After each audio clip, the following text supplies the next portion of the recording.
The British policeman is a friend to all except the criminal.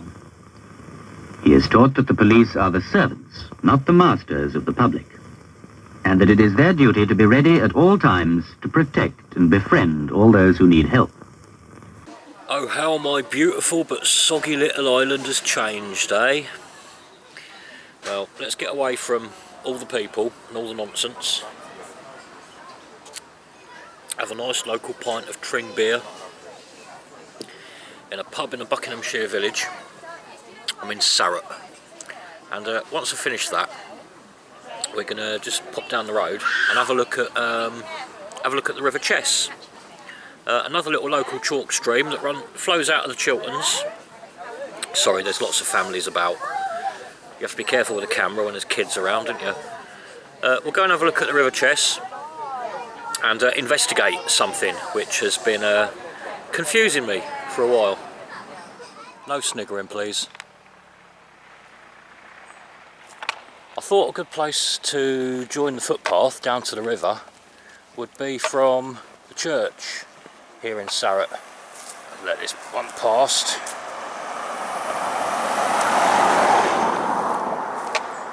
Now, I've filmed here before at this church. It was when I was out looking for pudding stones. Oh God, they all come at once, don't they? Thank you. Right, yeah, I filmed it before once, when I was looking for pudding stones.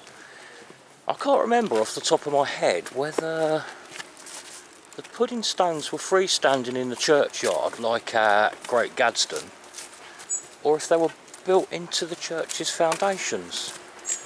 But while we're passing, let's have a quick look.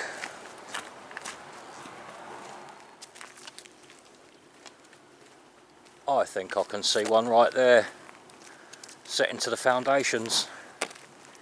Yeah, that's a pudding stone, alright. Here we go, look. Actually, while we're on the subject of pudding stones, I've acquired my own. I've searched for ages. Here we go, look, there's two. Got one there. And a slightly more finished one just there. About as finished as you can get a pudding stone anyway. Yeah, I managed to acquire my own.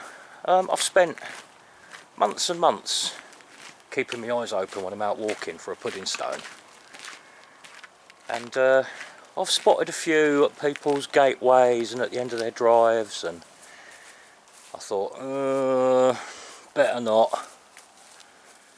But luckily, my mate Sue, who's got the donkey sanctuary over in Nettledon, I was up there a little while ago, and she's got a big donkey graveyard. She buries them all when they die. And one of the donkeys, it had a big, like, crystal quartz stone and a pudding stone sitting on top of the grave. And I said to her, did you realise you've got a pudding stone there? Did you know what it is? She said, yeah, and she let me have it. So I've actually got a little pudding stone at home. It's probably about a foot across. Now, I want to go, oh, parasender. Oh, just missed him. He's one of those motorised ones with the little engine and the propeller on his back. Now if I go this way, let's get away from those people, they're being a bit noisy. If we go along this way a little bit and turn left, we'll make our way down to the river.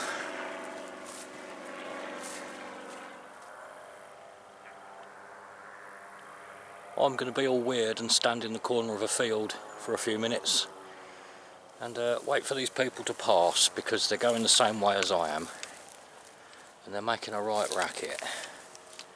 So if you look over to the east, ladies and gentlemen, we can see one of the northern reaches of the Chess Valley. If we head round to the west of our location,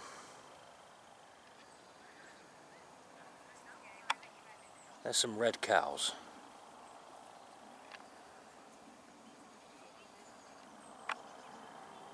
Now if I just wait patiently for these noisy dog walking children to move on, we can continue our journey. They're still hanging around over there. They're taking their time. It looks a bit grey, doesn't it? Doesn't look like a very nice day today, but it's warm. It is warm. Behind those clouds, the sun's beating down. It's a bit humid and muggy. Getting a bit sweaty. They're moving. They're moving at last. Now, the main reason I've come to look at the River Chess today is to try and answer a query I have about the origin of its name.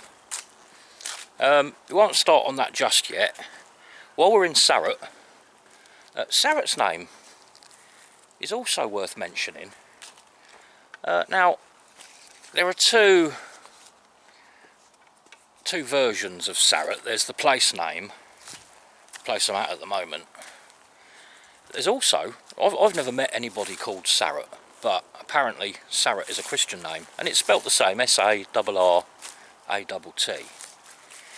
Now, according to my book of place names, which is a bit shaky, to be honest, often it's just downright wrong, the place name Sarratt reputedly comes from the Old English word Sarratt, which means a dry or barren place.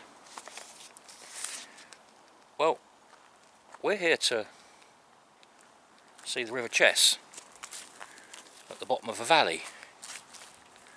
The village has got 2 village ponds in it. There's no water in them anymore. It looks to me as though they've probably been drained for health and safety or something like that. But you can see where the 2 village ponds originally were. I'm only, 13, 14 miles from home here. It's not a dry, barren place. If anything, it's quite a boggy place. Certainly at certain times of year. So that theory in the book about it coming from the Old English word Sarratt, I'm not really sure I'll go with that. Now, Sarratt as a Christian name, I've read that comes from, I've got it written down here, it comes via the French Sarratt, from the ancient Germanic Sorwald, meaning armour and authority.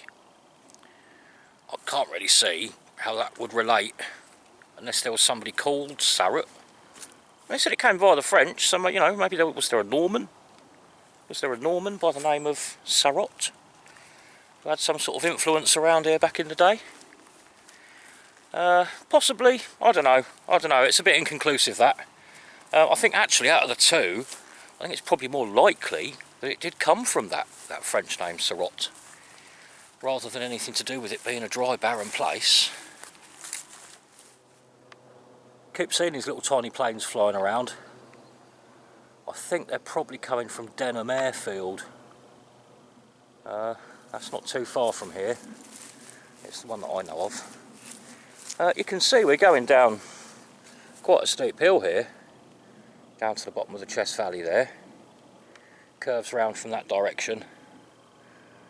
Off down here in that direction, that's off towards Rickmansworth, where the River Chess joins the River Colne.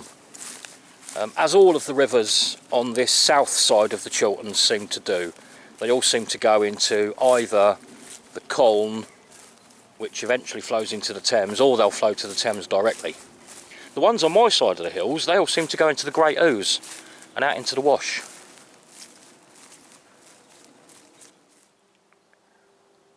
There's an ominous sign, look. Is it a maple? Autumn's coming.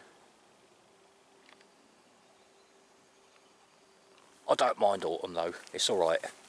Summer can be a bit too hot, winter can be a bit too cold. Spring and autumn, they're generally about where you want to be, aren't they?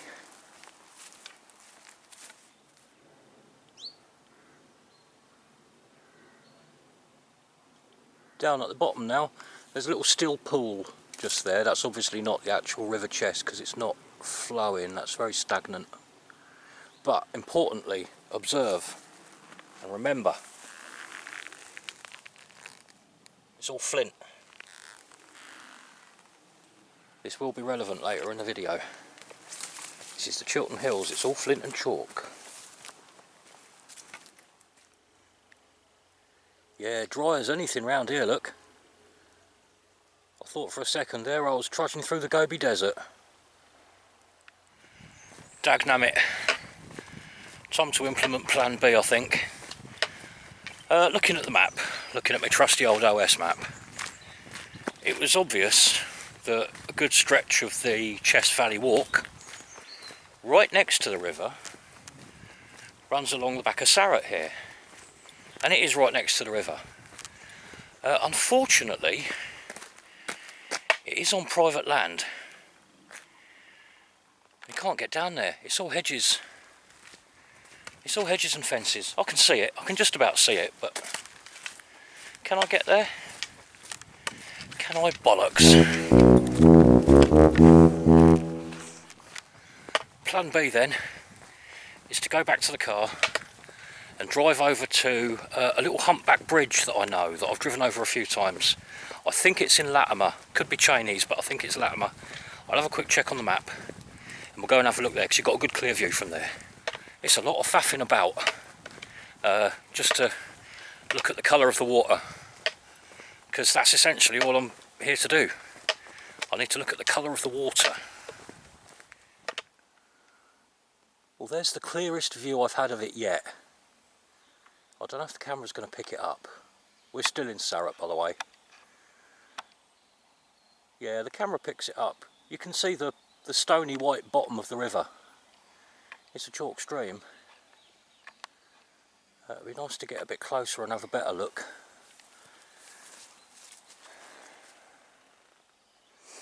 There you go, stockbroker belt for you. Right, let's get back in the car and we'll see if we can get a bit closer to the river at Latimer. Right, all is not lost. I don't have to bother going all the way to Latimer or Chinese and being unsure as to which of the two this fabled humpback bridge, I vaguely remember at the back of my mind, is in. I think this footbridge will have to do because it clearly goes over the river. On my way to that footbridge though, look at this. This is the hill behind the church where we join the footpath. And I can see very clear terracing going on that little slope there, leading up to the church. Makes me wonder if that church is one of the many round here which are built on an old settlement site. Can you see the terracing? It's quite obvious. It's quite often the case round here. Right, that footbridge I think is probably through that little gate just there. I've just found an explanation as to why Sarratt might mean dry place. Well, it points out here, what does it say? In the Doomsday Book it's called sire, an old English word that probably means the dry place. Understandably the best place for a village among the wetlands. Well, yeah, actually, that does make sense.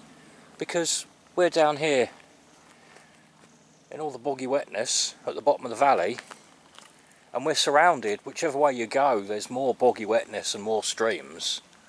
Whereas the church and the village are actually up on this little hill. So, all that does make sense. There was me mocking the wealthy village of Sarratt for having an idiotic name, but actually I suppose when you look at its immediate environment, it is a dry place, just in the middle of a very wet one. Here's our bridge. Now let's check out the colour of that water and I'll explain what the hell I've been going on about. There we go.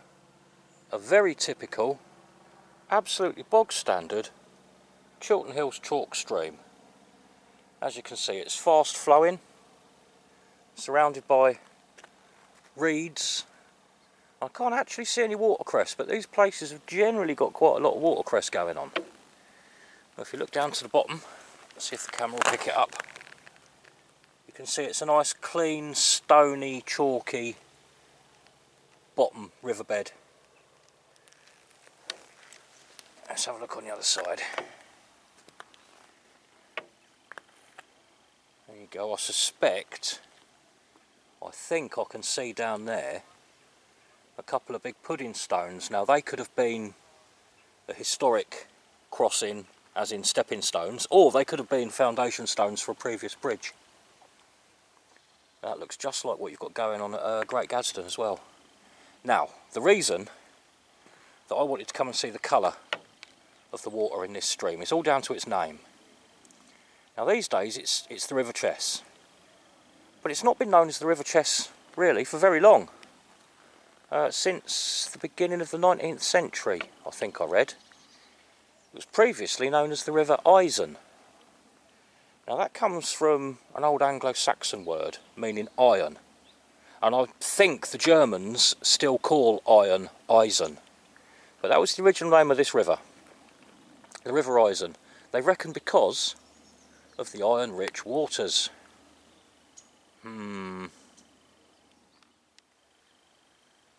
See, the Chiltern Hills, they're made of chalk and flint.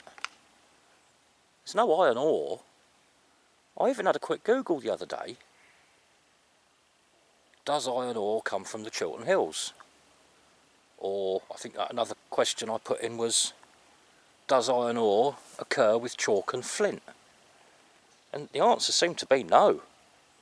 From everything I found, the answer seemed to be no, that you don't get iron ore in chalk downs.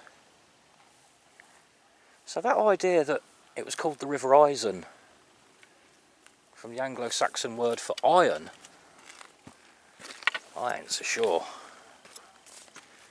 And the other funny thing about the name of the River Chess is I'd always presumed, and I'm sure any local people watching this had probably presumed the same, I presumed that the town of Chesham, which is the first reasonably sized town that the river flows through after it comes up out of its springs, the town of Chesham would, pretty obviously to most people, mean settlement on the River Chess. But the town doesn't get its name from the river, it's the other way around. It's really unusual. The River Chess, formerly the Eisen, was renamed the River Chess after the town of Chesham. Right, so where did the name Chesham come from? Well, it's originally down as Castlesham. I think that's probably in the Domesday Book. It's down as Castlesham. That word Castle meaning, there are two possibilities, either a Roman settlement or a pile of old ruins. Could mean both, as you can well imagine, can't you? If this river had old Roman ruins along it, that Castle word could pretty much mean either. But that's how Chesham got its name, nothing to do with the river. The river got its name from the town. And isn't it weird that they seem to think it was the River Eisen was from iron, yet there's no iron around here. Really odd that. I can't actually piece that together. Can't imagine why they'd name this river after iron in the middle of the Chiltern Hills where it's nothing but chalk and flint. Uphill all the way back. I knew the answer to that before I even went. I don't think I really needed to go and see whether the waters were red or not. I knew they wouldn't be, but I just wanted to see for myself, because that is very confusing, that river's original name meant the Iron River. Very strange. I would have expected to see, even if not a reddish tinge to the water, I'd have expected to see red staining on the banks or on the bits of flint at the bottom. No trace of it at all. I'm going to have to put that down as one of life's great mysteries. Like,